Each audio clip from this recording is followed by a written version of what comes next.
அனைவருக்கும் வணக்கம். நான் தமிழரசி பாலமுருகன். இந்த பதிவில் நம்ம பார்க்க போகிறது மிக மிக முக்கியமான ஒரு விஷயம். கடந்த 2-3 நாட்களாக நிறைய பேரண்ட்ஸு இதை மாதிரி என்னோட பையன் 10th எழுதுகிறான், என்னோட பொண்ணு +2 எழுத போகிறா, ஸோ அவங்க பரீட்சையில் நல்ல மார்க் ஸ்கோர் பண்ணணும், அதுக்கு நாங்கள் என்ன செய்யணும், அதற்கான மந்திரங்கள் ஏதாவது இருக்குதா அப்படின்னு கேட்டுட்டு இருந்தாங்க. ஒரு பெற்றோரோட மிகப்பெரிய சந்தோஷம் என்ன அப்படின்னு பார்த்தீங்கன்னா, அவங்களுடைய பிள்ளைகள் பரீட்சையில் நல்ல மார்க் வாங்கி அடுத்த கட்ட முன்னேற்றத்திற்கு அவங்க வாழ்க்கையில் இன்னும் உயர்ந்த நிலைக்கு போகணும் அப்படிங்கிறது தான். அதை விட ஒரு பெரிய சந்தோஷம் வேறு எதுவுமே இருக்க முடியாது. அவங்க எவ்வளோதான் பணம்லாம் சம்பாரித்து வச்சுருந்தாலும் தங்களோட பிள்ளைகள் கல்வியில் சிறந்து விளங்குறாங்க அப்படிங்கிறது தான் ஒவ்வொரு பெற்றோரோட ஒரு பெருமை, அவங்களுடைய வாழ்நாள் கனவு, லட்சியம் எல்லாமுமே. ஏன்னா இந்த காலகட்டத்தில் எல்லா படிப்புக்கும் என்ட்ரன்ஸ் எக்ஸாமு 0.1 0.2 மார்க்கெலாம் போயிடுது. என்ட்ரன்ஸில் யார் நல்ல மார்க் எடுக்கிறாங்களோ அவங்களுக்கு தான் நல்ல காலேஜ் கிடைக்கிது. இல்லைன்னா நம்ம நிறைய பணம் கொடுத்து பேமெண்ட் மோடில் அந்த சீட்டு தான் நம்ம வாங்க வேண்டியதாக இருக்குது. எல்லாருக்குமே அது அந்த வாய்ப்பு கிடைக்காது. ஸோ அந்த பிள்ளைகள் எந்தவித டென்ஷனும் ஆகாமல், எந்தவித பதட்டமும் அடையாமல், அவங்க படித்ததை அந்த பரீட்சை எழுதக்கூடிய அந்த எக்ஸாம் ஹாலில் அந்த குறிப்பிட்ட 3 மணி நேரமோ 2 மணி நேரமோ அவங்க எல்லாத்தையும் திரும்ப படித்ததை எல்லாத்தையும் ரெக்கலெக்ட் பண்ணி அந்த பேப்பரில் எழுதுவதற்கு தேவையான அனைத்தையும் தருவதற்கு சில மந்திரங்கள் அப்படிங்கிறது இருக்குது. மந்திரங்களுக்கு அவ்வளோ சக்தி இருக்குதா அப்படின்னு சில பேர் யோசிக்கலாம். நிச்சயமாக மந்திரங்களுக்கு நிறையவே சக்தி இருக்குது. நம்ம இந்த பதிவில் சில முக்கியமான மந்திரங்களைலாம் நான் தொகுத்து வழங்கியிருக்கிறேன். உங்களுக்கு அதில் எது பிடிச்சிருக்குதோ, எது உங்களுக்கு கம்ஃபர்டபுளாக இருக்குதோ நீங்கள் அந்த மந்திரங்களை சொல்லலாம். இது எப்போங்க நம்ம சொல்லணும் அப்படின்னு கேட்டிங்கன்னா, தினம்தோறும் நீங்கள் குளித்து முடிச்சுட்டு உங்கள் பூஜை அறையில் விளக்கேற்றி வச்சுட்டு உங்களுக்கு உரிய தெய்வங்கள் முன்பு அமர்ந்தோ நின்றோ நீங்கள் இதை சொல்லலாம். நம்ம திருப்புகழ் மந்திரம் சொல்லியிருக்கிறோம். அருணகிரிநாத் காஞ்சிபுரம் திருத்தலத்தில் அருளிய ஒரு சக்தி வாய்ந்த திருப்புகழ். அதுக்கப்புறம் சரஸ்வதி தேவியோட மிக சக்தி வாய்ந்த மந்திரம் ஹயக்ரீவர் மந்திரமும் நான் சொல்லியிருக்கிறேன். தட்சணாமூர்த்தி மந்திரமும் நான் சொல்லியிருக்கிறேன். இதை தவிர நான் ஸ்விட்ச் வேர்டும் கொடுத்துருக்கிறேன். எனக்கு மந்திரம்லாம் வேணாங்க, நான் ஜஸ்ட்டு ஸ்விட்ச் வேர்டு எப்போ வேணாலும் எங்கே இருந்தாலும் உச்சரிக்கிற மாதிரி நீங்கள் ஸ்விட்ச் வேர்டு கொடுங்க அப்படின்னு நிறைய பேர் கேட்டிருக்காங்க. ஸோ அதற்காக நான் ஸ்விட்ச் வேர்டும் கொடுத்துருக்குறேன். இதை நீங்கள் மிகுந்த நம்பிக்கையோடு உச்சரிங்க. ஒவ்வொரு நாளும் நேரம் கிடைக்கும்பொழுது உங்கள் பூஜை அறையில் அமர்ந்து உச்சரிக்கலாம். பரீட்சை எழுத போகிற மாணவிகளும் இதை உச்சரிக்கலாம், ஒன்றும் தவறு கிடையாது. நீங்கள் சுத்தபத்தமாக இல்லை அப்படின்னா பூஜை அறைக்கு போகாமல் வெளியிலேருந்து கூட நீங்கள் உச்சரிக்கலாம், சரிங்களா?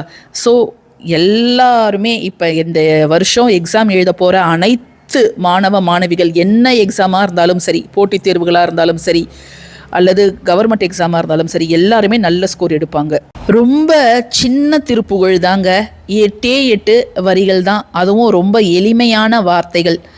அற்றைக்கிரை தேடி அத்தத்திலும் ஆசை பற்று தவியாத பற்றை பெறுவேனோ, வெற்றி கதிர்வேலா வெற்பை தொலைசீலா கற்றுருணர் போதா கச்சி பெருமாளே முருகாசரணம். இந்த ஒரு திருப்புகழை நீங்கள் எத்தனை முறை பாடணும்லாம் சந்தேகமே உங்களுக்கு வேணாங்க. உங்களால் எவ்வளோ முறை பாட முடியுமோ அத்தனை முறை பாடுங்க. ஒரு முறை பாடினா போதுமா? போதும். முழு நம்பிக்கையோட என்னுடைய பிள்ளைகள் நல்லபடியாக இந்த பரீட்சையை எழுதணும், அவங்க படித்தது எல்லாம் அவங்க ஞாபகத்துக்கு வரணும், அவங்க எந்தவித பதட்டமும் பயமும் படக்கூடாது அப்படிங்கிறத நீங்கள் முருகன்கிட்ட வேண்டிக்கிட்டு இதை நீங்கள் உச்சரிங்க. ஸோ பெற்றோர்கள் அனைவரும் கமெண்ட் செக்ஷனில் இதை யார் பார்க்குறீங்களோ அனைவரும் கமெண்ட் செக்ஷனில் சென்டம் அப்படிங்கிறத டெக்ஸ்ட் பண்ணுங்க. சில பேர் இதற்கு பொருள் என்ன அப்படின்னு கேட்பாங்க. ஸோ அவர்களுக்கு உதவியாக இருக்கட்டும் அப்படின்னா அதோட பொருளையும் இங்கே கொடுத்துருக்குறேன். அன்றாடத்துக்கு வேண்டிய உணவை தேடி பொருள் மீதும் ஆசையினை வைத்து கொண்டு தவிக்காத உறுதிப்பாடையான் பெறுதற்கு இயலுமோ, வெற்றியே விளங்கும் ஜோதி வேலவனே, கிரௌஞ்ச மலையை தொலைத்த பரிசுத்தனே, கற்று தியானித்து உணரத்தக்க ஞான ஸ்வரூபனே, காஞ்சிபுரத்தில் அமர்ந்த பெருமாளே. அடுத்ததாக சரஸ்வதி தேவியோட மந்திரம் நம்ம பார்க்க போகிறோங்க. யூஸ்வலாக இந்த மந்திரம் எல்லாருக்குமே தெரிஞ்சிருக்கும். அதாவது சரஸ்வதி நமஸ்துப்யம் வரதே காமரூபிணி வித்யாரம்பம் கரிஷ்யாமி சித்திர்பவதுமே சதா அப்படிங்கிற அந்த ஒரு மந்திரமும் நல்ல மந்திரம் தான். இது வந்து கல்வி மற்றும் ஞானத்துக்காக. ஓம் ஐம் ஹ்ரீம் க்ளீம் மகா சரஸ்வதி தேவியே நமக அல்லது ஓம் சரஸ்வத்தியை நமக அப்படிங்கிறதையும் ஒரே ஒரு வரி அதை நம்ம உச்சரிக்கலாம். அதனால் உங்களுடைய பிள்ளைகளுக்கு படிக்கிறதுக்கு அமர்வதற்கு முன்பு ஓம் சரஸ்வத்தியை நமக அப்படிங்கிறத ஒரு நிமிஷம் மனதார சொல்லிட்டு அவங்க வந்து அமர்வது அப்படிங்கிறது நல்லது. படிக்கிறதையெல்லாம் அவங்க மனசில் நல்லா பதியும். கொஸ்டினை எப்படி வந்து அவங்க ட்விஸ்ட் பண்ணி கேட்டாலும் அதற்கான பதிலை அவர்களால் அந்த தேர்வு நேரத்தில் எழுத முடியும். எவ்வித பதட்டமோ பயமோ அவர்களை கொஞ்சம் கூட அண்டாதுங்க. அடுத்ததாக ஹயக்ரீவர் மந்திரம் ஞாபக சக்தி அதிகரிப்பதற்காக. நிறைய பசங்க வீட்டிலலாம் அவங்க அப்பா அம்மா கிட்ட நல்லாவே ஆன்சர் பண்ணுவாங்க சில கொஷின்ஸ்லாம் கேட்டால், அல்லது அவங்க ப்ரைவேட்டாக டியூஷன்லாம் போகும்போது நல்ல மார்க் ஸ்கோர் பண்ணுவாங்க. ஆனால் மெயினான எக்ஸாம் வருது பாருங்கள், அதில் போனால் அவங்களால அவ்வளோ மார்க் ஸ்கோர் பண்ண முடியாது. ஏன்னா எக்ஸாம் ஹால் டென்ஷன், அந்த ஃபியர், ஆங்ஸைட்டி இது எல்லாமே தான் காரணமாக இருக்கும். ஸோ அப்படியே அவங்க மைண்டு வந்து பிளாக் ஆன மாதிரி ஆகிடும். அப்படி ஒரு மைண்டு பிளாக் வரக்கூடாது அப்படிங்கிறதுக்காக தான் இந்த ஒரு மந்திரம்.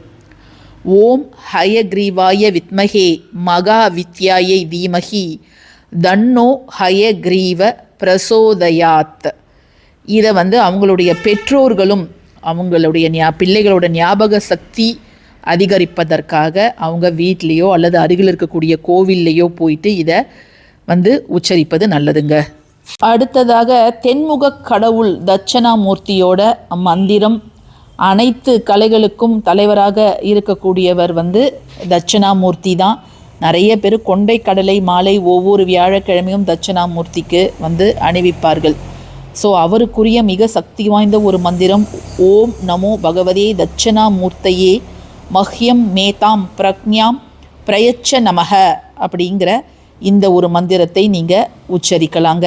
இது பிள்ளைகளோட ஒட்டுமொத்த அந்த எழுத்துத்திறன், ஞாபகத்திறன், புத்தி கூர்மை இவற்றையெல்லாம் அதிகரிப்பதற்கு உதவக்கூடிய மிக சக்தி வாய்ந்த ஒரு மந்திரம். தெளிவு, நல்ல ஒரு அறிவு தெளிவை தரக்கூடிய ஒரு மந்திரம்ங்க இது. கடைசியாக நம்ம பார்க்க போகிறது ஸ்விட்ச் வேர்டுங்க. இந்த ஒரு வார்த்தைகளை நீங்கள் படிக்கிறதுக்கு முன்பு குறைந்தது ஒரு 4-5 முறை சொல்லிவிட்டு நீங்கள் படிக்க ஆரம்பிங்க. நிச்சயமாக நல்ல ஒரு மதிப்பெண் உங்களால் வாங்க முடியும். அதை மாதிரி பரீட்சைக்கு முன்பு எக்ஸாம் ஹாலில் போய் அமர்ந்து எழுதுவதற்கு முன்பு இதை வந்து ஒரு முறையாவது நீங்கள் உச்சரிங்க. Triumph, genius, qualified, victory.